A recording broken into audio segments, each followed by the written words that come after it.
So as I said, who am I? Well, my name's Rob. I'm an SRE at Yelp. I work on the operations team, but particularly I spend most of my time working on PaaSTA. I've been at Yelp for just over a year now. So yeah, hands up, have people heard of Yelp here? Oh, great, that's most of you. That's awesome. So for those who haven't, Yelp helps connect people with great local businesses. So whether it is a bar that you're looking for after the event tonight, or some Chinese food or whatever else, like hopefully Yelp will help you out and find a great local business to do that for you. We have like an app and a website and other things. Some statistics for you. So we've had like 90 million unique mobile views. We've got 102 million different reviews on the site. 70% of things come from mobile now, and we're in 32 different countries. So hopefully, whenever you go on holiday, we've got a good chance of helping you out too. But I'm not too interested in this. Like, I want to talk to you about PaaSTA. This is Yelp's platform as a service that we've built. It's open source, which is cool. And it's serving our production traffic as well. So there's like front-end services that you can directly hit, and you'll get straight to a PaaSTA instance. But also on top of that, we're like a lot of the supporting APIs that those front-end services depend on also run in production on PaaSTA. So yeah, you've got a good chance when you go to Yelp.com or use a mobile app that you're probably hitting something served by PaaSTA. So this is kind of a rough guide of what we're going to do today. So I'm going to talk to you a little about what PaaSTA is. We'll go through what PaaSTA provides, what it's made of. I really resisted using ingredients here. But how people interact with PaaSTA, what it looks like in production, and maybe a little look at what's next as well, because it's certainly not a finished article. So what is PaaSTA? Well, really, it's just some glue code that ties together lots of other tools. So PaaSTA itself doesn't do so much. So much as it stitches together things and like kind of enforces some opinions about how Yelp thinks that services should be deployed upon those individual services. But ultimately, it's a platform for our developers to deploy their stateless services and also their batch jobs as well. So why was it built? This question comes up like quite a lot. Why didn't you just use Kubernetes or use Cloud Foundry or anything else? And so to explain that, like I really like this quote. This is from like a fellow engineer, like a tech lead at Yelp. And he said, as an operations guy, my primary responsibility is just to empower developers getting their code running in production. And it doesn't really matter what terms you use to define that, right? Like whether it is a platform as a service. And so in actual fact, we've kind of been doing this for a while. It's just that only recently we've recognized it as a platform as a service. Like before this, PaaSTA was called the Mesos project. When fundamentally they do the same thing, right? And on top of that as well, so we've got a lot of investment in some existing technologies. So this one that you can see on the far right isn't too useful as a logo, but this is SmartStack as a service discovery library. And Sensu and Docker and Jenkins, like way before PaaSTA, all of these things existed and were in heavy use at Yelp. And so we'd kind of been burnt by the bad bits in them. We had built some tooling around them as well to make them more usable for us. And we had some experience in operating them. And we didn't want to kind of drop that investment on the floor. Instead, we wanted to like build upon them. And so that was a lot of the reason that we decided to go down this avenue of building our own thing, was because while we were kind of doing it anyway, but maybe it was less sophisticated and not recognized as a platform as a service, we had a lot of investment in tools that would be really useful in a platform as a service and provided a good basis for us, and all we had to do was kind of build a few things on top of that. So the next thing, some opinions. So Yelp is pretty strongly opinionated about how things should be deployed, what services should look like in production. So here are a few of them, right? And these are some of the principles that PaaSTA was built on. So firstly, declarative is better than imperative. So we much prefer a developer to say like, hey, I want my deployment in production to look like this, rather than constantly having to act to make sure that how it actually looks in production matches their expectation. It's the difference between saying I want 3 instances rather than saying a PaaSTA launch instance like 3 times, right? And constantly, all you do is update that description of what your deployment should look like, and we have tooling around that to make sure that the reality matches that expectation. The next part of this, services have to be monitored and owned. So Yelp has a really strong culture of monitoring. Nothing really goes out the door before it is monitored. But not only that, we attach ownership to everything. So if you do want to ship something into production, whether it's through PaaSTA or anything else, generally it has to have an owner. That onus for being woken up at the weekend or whatever doesn't just fall on the operations team. Services are owned by the people that develop them. They're the ones getting paged at the weekend. And we insist that this is a pretty important part of our service deployments. Git is a pretty good control plane. I'm going to talk a little bit more about what this actually means later on, but some way or another, we've got to describe how we can perform actions on the cluster. So whether that's saying this version of my app should be the one that's in production, that kind of thing, Git is the perfect location for that because we already have a lot of the metadata about versioning and things inside of the Git repository. And finally, services should be reproducible. It's absolutely important that developers aren't building whatever artifact that's deployed into production on their dev machine and throwing it over the wall into ops land. We should be able to just take a Git repository and repeatably, in whatever environment we choose to do so, build a service. Whether that builds a Docker image or a deb or whatever else, it doesn't matter, right? We need to be able to do it consistently across multiple environments. Okay, next part of this. What does PaaSTA provide? So the first part of this is scheduling. I mentioned earlier that we've been kind of doing this for a while, but didn't necessarily recognize this as a platform as a service. Our first iteration of service deployment, scheduling was pretty simple, right? All we did was, given a service, there was a list of servers to where that service would be deployed associated with it. And that got us pretty far. The problem is that it gets to a point where the operations team is then the blocker, because anytime I, as a service author, want to deploy my app into production, I've got to go to the operations team and say, hey, where can I put it? They then go on and look at some ganglia graphs or whatever and guess where it might fit and say so. And then that process has to happen for every new service, anytime a service wants to be updated, anytime it turns out that we were completely wrong in guessing where an instance should live.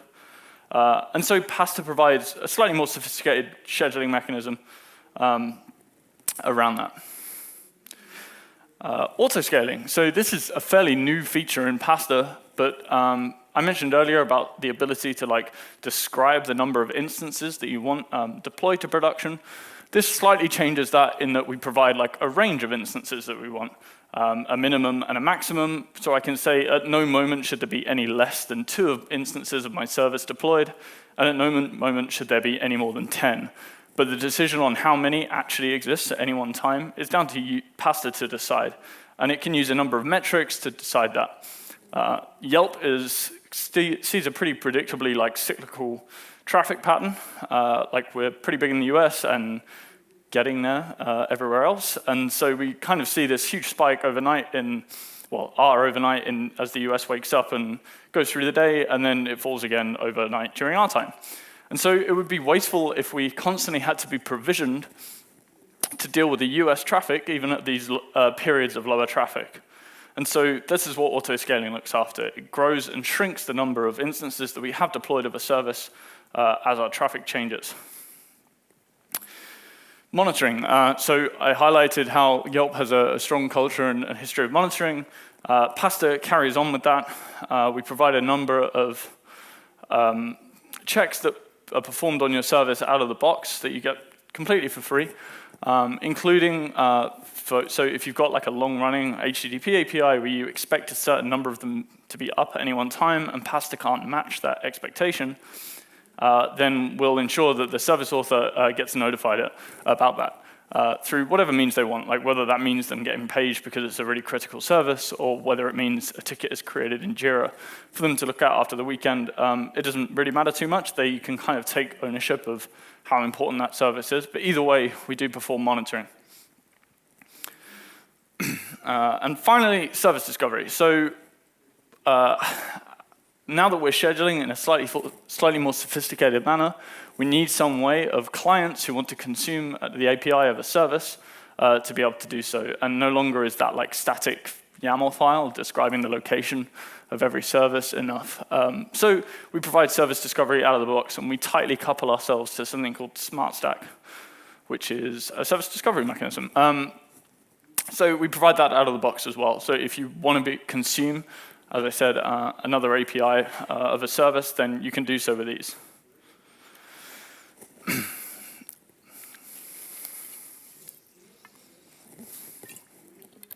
Okay. So I mentioned that PaaSTA just kind of brings together a lot of existing tools, and so this section is just I'm going to chat a little bit about what it is that we bring together. So firstly, SOA configs. So this is the heart of like our declarative deployment system. Is this Git repository of YAML files that exists everywhere. And this Git repository defines for every service what their deployment should look like. So you can see here, this is like the files that are contained in the example happy hour service in the SOA configs for that file. So you can see there's a Marathon Nova prod.yaml, which describes the service's deployment to Marathon. There's a monitoring.yaml file that describes how the service should be monitored. A deploy.yaml file that describes how we should build the app and deploy it to different environments, and a smartstock.yaml, which describes which like geographic location clients of that service can discover it. So let's first look at like this service.yaml file that was also in there. So this provides some like really the basic metadata around a service, so that if I want to discover more information about a given service, I can just come into Yelp SOA configs and have a look at this file. So you can see there's like a brief description, a link that will give me more info. This is just like the y/ is a internal URL shortener we've got, and the Git URL, which is where I can like download the code itself. The meat of this is in the Marathon YAML file, and this contains the description of what my deployment should look like in the NorCal prod cluster. So you can see, like, we provide a number of ways for a given service to run.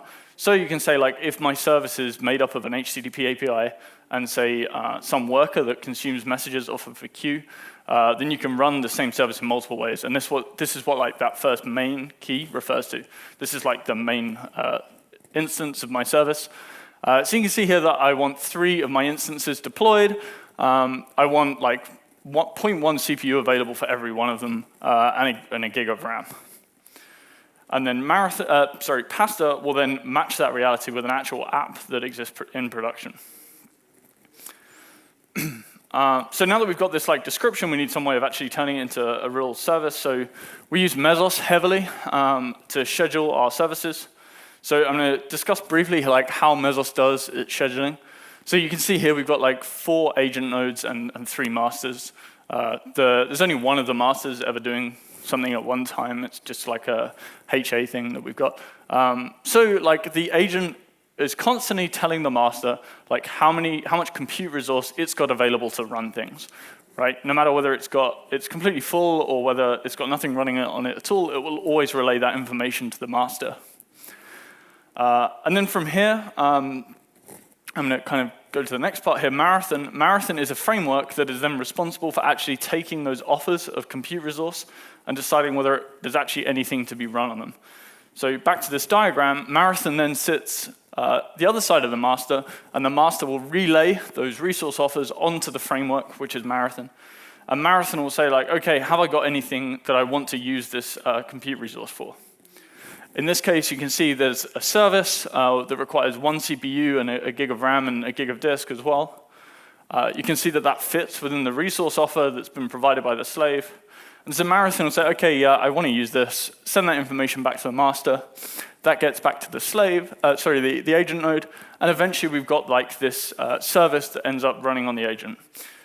Now, what that service is doesn't actually matter too much, whether it's a Docker container or like a regular, just like any command execution, it's fine. We deploy Docker containers everywhere, but it's almost beside the point. Like the agent is pretty agnostic to what it is that it runs. And finally, Chronos. Chronos sits like alongside of Marathon.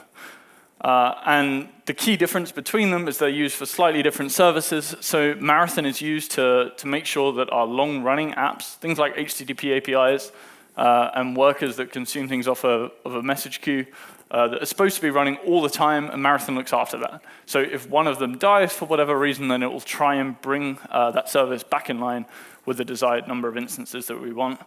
The key difference with Chronos, though, is that it looks after our scheduled batches. So these are things like nightly batches or monthly batches or whatever, where you describe like a repeating interval for your job, and Chronos makes sure that it runs regularly. It also has the advantage that it can kind of describe this dependency graph.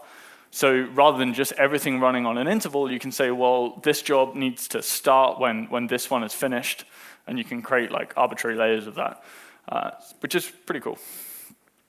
So now that we've got this like dynamic scheduling provided by Mesos, we need some way of clients, as I said, being able to discover the location of those services. And this is where SmartStack steps in. This is our service discovery.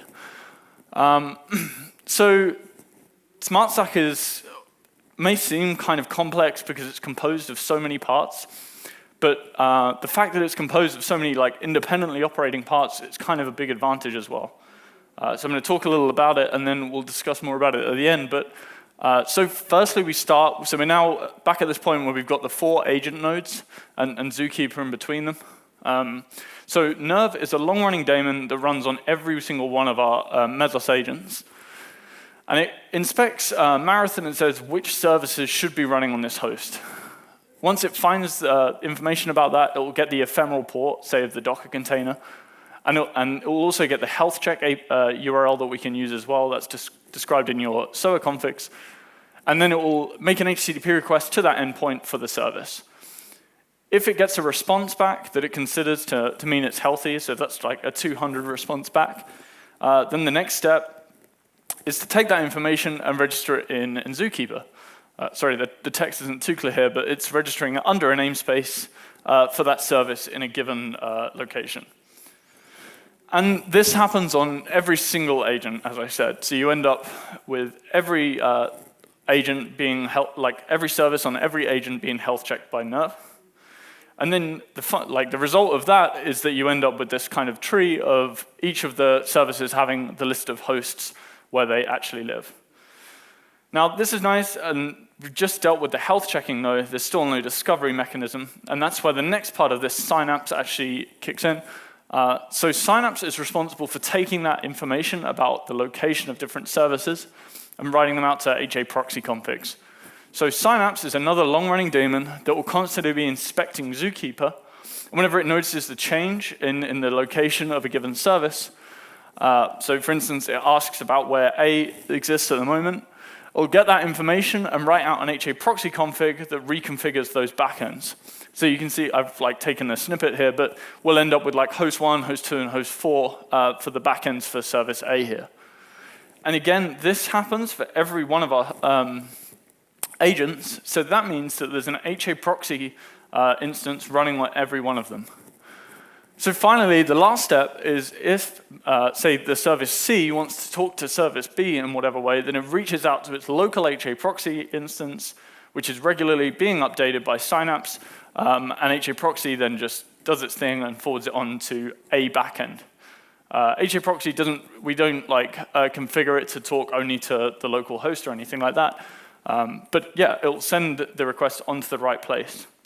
Now, the fact that these independent components are so decoupled is really nice for us. It means that, so for instance, if Nerve was to die and no longer were healthy instances being registered inside of Zookeeper, the worst that would happen is that Synapse wouldn't reproduce the HA proxy config, and there would be stale backends to HA proxy, but we can fall back to its health checking anyway, so it's not like it's just going to black hole traffic onto these unhealthy instances. And likewise with Synapse, if it was to die, then again, we're just going to end up with a stale HA proxy config, but because of its health checking, we're not going to lose all of that traffic. So that's how we do service discovery. The other point to note here as well is because Nerve is kind of completely agnostic as to what it is that it's health checking, it doesn't care whether it's a service that's been launched by PaaSTA or a legacy service that was launched by our classic SOA deployment system. we can kind of run things alongside of each other. So a service could exist both in PaaSTA and in the classic SOA deployment as it transitions. And they all appear as backends in the list that serve requests, which is a really great thing. So finally, Sensu is the next part of this. So Sensu is a event-based monitoring framework. So inside of my SOA configs, again, I've got this monitoring.yaml file. And in here, you can see I'm describing the team that owns the service. So in this case, it's operations. I'm saying that I do want to be paged if, for whatever reason, we decide that the service is unhealthy. I also want a ticket raised in Jira about it. And you can also reach me in the operations IRC channel as well. So when PaaSTA goes and health checks a given service, it can take all that metadata that you've declared in your SOA configs and make the event that's sent to Sensu that much richer. So we can include things like the team, how to handle it, like with whether it should be paging or not, whether it should raise a ticket. And Sensu takes that metadata and then triggers a bunch of handlers according to its input. So in this case, because we've said we do want things to page, then it will create the right event in PagerDuty, making sure the right team are paged as well. And likewise in Jira, it will mean that a ticket is raised in the right project. So it means that when you do get an alert in PagerDuty, I've taken this like snippet from the PagerDuty UI. You can see it's gone to the right team there, like this has gone to the BizApp team, this alert. You can see that there's a runbook that we declared in our SOA configs as well, which gives whoever's on the end of the page like some immediate context on how maybe they can action it. And then this is the output as well. So we can add some really rich data. Because PaaSTA is just adding arbitrary like metadata to the alert, we can give some additional instructions about how you might be able to deal with that. So there's like a PaaSTA, the command that you might run with the CLI to discover more about like where it's located. You can see how the replication exists on a per cluster basis. So we're in like US East 1, which is an AWS region, and DC6 prod, which is our own data center. And you can see like per data center, you can see what the replication count is. And it's only by being able to just like pass arbitrary metadata and enrich that with data that we've got from PaaSTA that we can provide such a detailed alert. So, okay, this is great, but like how does a user interact with PaaSTA? Well, fundamentally, it comes with a CLI tool that's used. I kind of taken a snippet from the man page here. But yeah, it's just like a Python CLI that we've got installed everywhere. Some key features of it, well, it just provides like a unified interface to all of those components that we talk about. Because at the end of the day, our developers probably don't care that much whether we're using Mesos and Marathon and Chronos or whether we're using something else, right? That's kind of, it's just some complexity and like detail that they don't really care about. So we can just like kind of take away all of that complexity and just kind of show a unified interface. It's also aware of multiple clusters as well. So from my dev box, which is on a completely different network from the production network, I can like talk to and ask questions about the status of my service in another cluster. And finally, we use SSH for like our IPC. So like when you run the PaaSTA CLI, what will probably end up happening is like there'll be an SSH connection that will run into like wherever host that like in the cluster that you want to talk to. And a command will be run there, and then we'll stream the data back. The primary reason we did this was when we were first like getting off the ground was because we've already got this like permissions layer built around SSH. So it means that like developers can't necessarily access production. And so we get that for free with PaaSTA, right? Because now it means that when the developer like runs that command in PaaSTA, like the SSH all fails, and so PaaSTA picks that up and will tell the developer. So yeah, rather than having to build like a complex permission system inside of PaaSTA, we kind of get this for free. So an example of what the CLI, interacting with the CLI actually looks like, you can see the command is like PaaSTA status, and I've asked about the example happy hour status in the NorCal prod cluster, which is one of the clusters out on the West Coast. You can see here there's a description of the main instance. You can see the Git SHA that we want to be running in that cluster. You can see the state of it in Marathon, so we've got 3 out of 3 instances running, which is good. You can see the app ID as well if you need it, like with the verbose mode, because we have got some developers that are interested in what's going on behind the scenes, and then on the bottom as well, you can see the actual physical host where these services have ended up. So the next part of this is, well, how developers actually push their applications to prod, because we've spoken a little about like how developers can describe the deployment, but not actually how they get it there.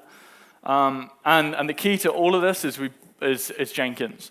So as a service developer, all I've got to do is a git push, and I'll see my service be pushed automatically out to our different clusters up to prod. And the way this works is like, so when I as a service author want to run an application in PaaSTA, then there's a PaaSTA contract that you have to adhere to. The main goal of this is so that we can like unify the interface from PaaSTA to a number of services, but particularly it's expected that there's a makefile inside of your project, and that makefile has an itest target. When we hit that itest target, what we'd really like the service owner to do is to build a Docker image of their service and then run some integration tests against it. But that's not always the case, and it's not enforced. So the minimum we expect is that you build a Docker image. So once that Docker image has been built, then we'll push that up to our Docker registry. We'll run a performance check against the image as well, if the developer wants to make sure that there's no major performance regressions with this instance of their service. And then the next key is PaaSTA mark for deployment. So this is just pushing a git tag associated with the char of the git version that you've built. And it pushes that as a tag up to your service's git repository. In each cluster, there's then a script that runs that says, by PaaSTA, that says, like, does the version that I've got in this cluster match the desired version according to the tags in Git? And if they don't match, then PaaSTA triggers a bounce of the service. And we do that for every development environment and staging environment. But then we can add, if the service author decides to, like a button that you have to press if you then want to move to prod, so that the developer's got some opportunities to verify that everything is okay before they move ahead.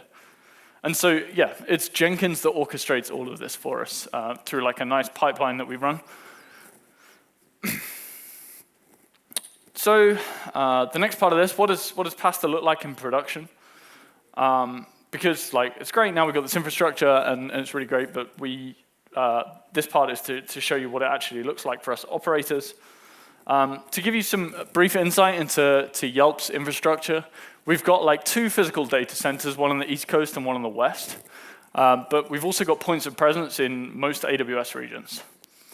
What this means for us is that it's kind of harder to group like machines according to their physical location, because no longer is it useful to tell me what rack an instance is in, because it doesn't really apply in AWS.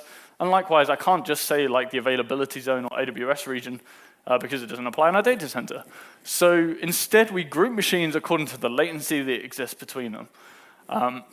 Now, so on the lowest level of latency zone is a habitat. So this roughly maps to like an AWS availability zone, or in our data center, it might be a rack.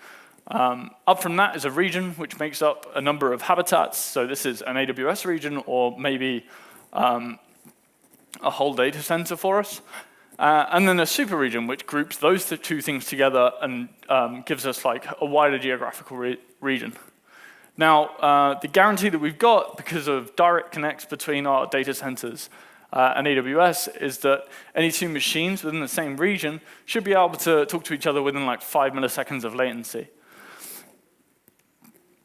So we run PaaSTA clusters because we've got that great latency because of the direct connects.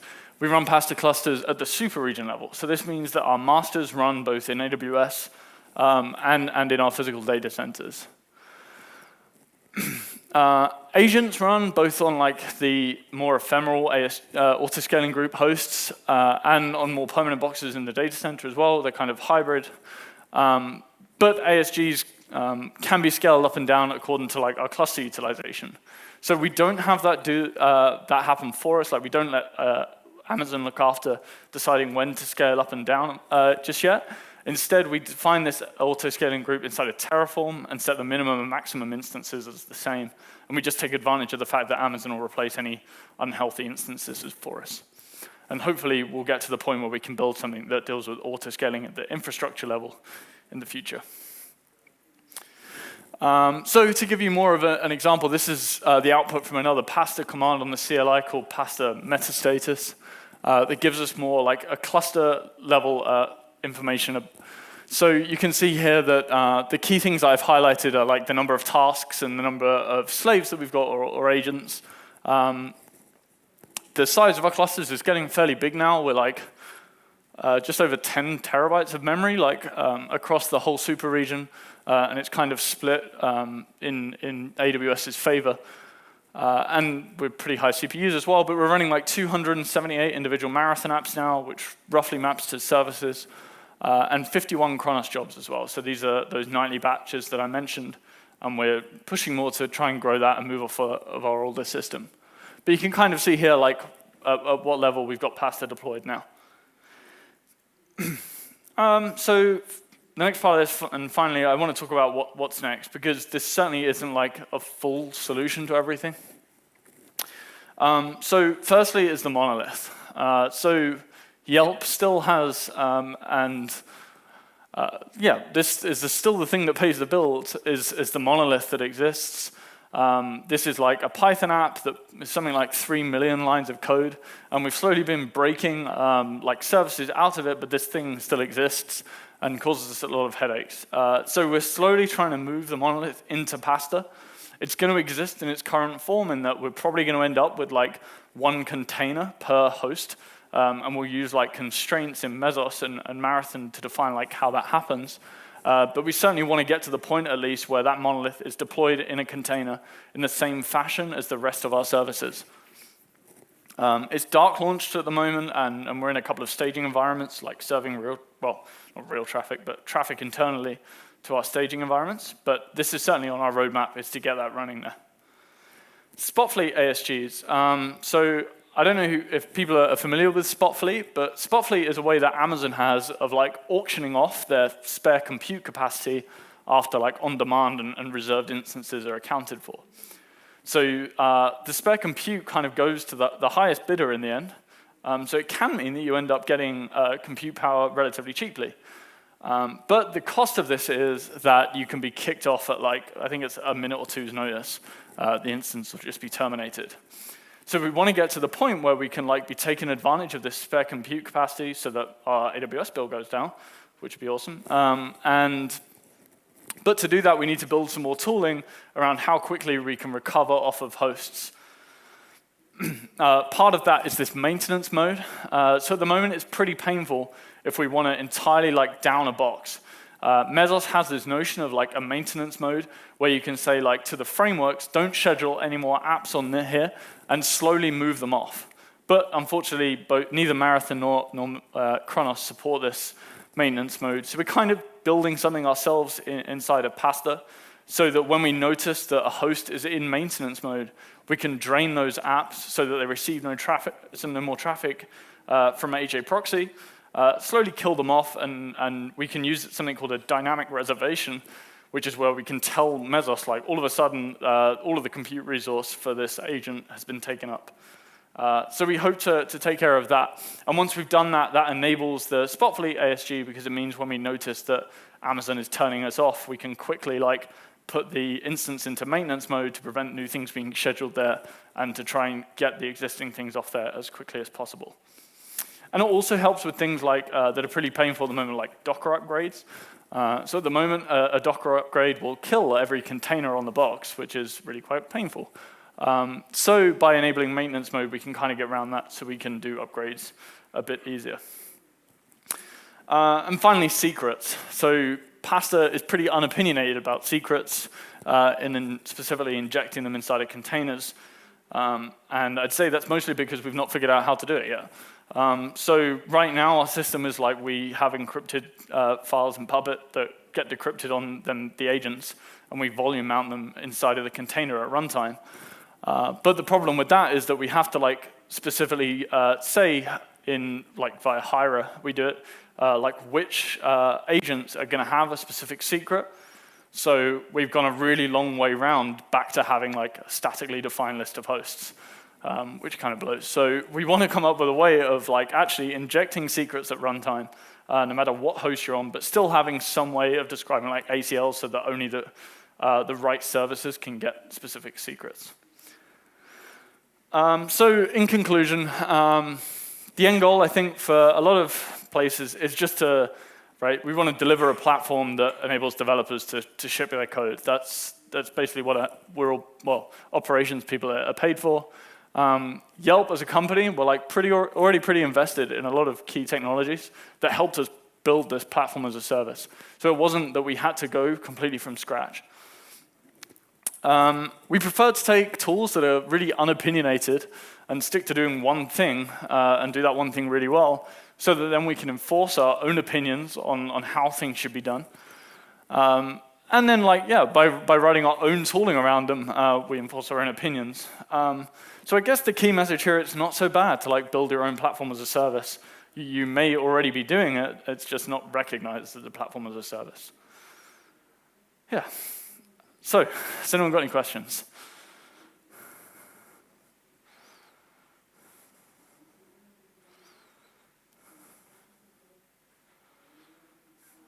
Okay. So there are a few links here to a few interesting things that I've mentioned. The PaaSTA project, which as I mentioned was open source. These principles, which are the opinions but written down in a proper document. Mesos and Marathon and Chronos, which we use as well. Yeah, so thanks.